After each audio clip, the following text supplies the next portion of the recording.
পটুয়াখালীর কলাপাড়ায় নানা আয়োজনের মধ্য দিয়ে শুরু হয়েছে বৌদ্ধ ধর্মাবলম্বীদের অন্যতম ধর্মীয় উৎসব কঠিন চিবর দান। পটুয়াখালী থেকে সঞ্জয় ব্যানার্জির প্রতিবেদনে দেখুন বিস্তারিত।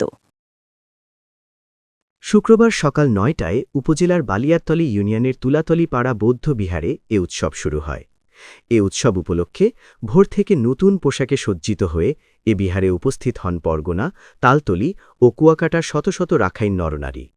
এ সময় তারা দক্ষিণাঞ্চলের সবচেয়ে বেশি ৯৬ বছর বয়সী ধর্মীয় সংঘরাজ উকোইন্দা মহাথেরোকে নগদ টাকা, নতুন পোশাক, আগরবাতি ও মোমবাতিসহ বিভিন্ন প্রকার উপহার সামগ্রী প্রদান করেন।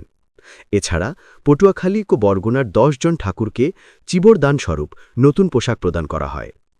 এর আগে সকালে ২৮ বুদ্ধকে শ্রমণে ২৮ বুদ্ধ প্রতিমা স্থাপন, সংঘদান ও অষ্টপরিষ্কার দান করা হয়।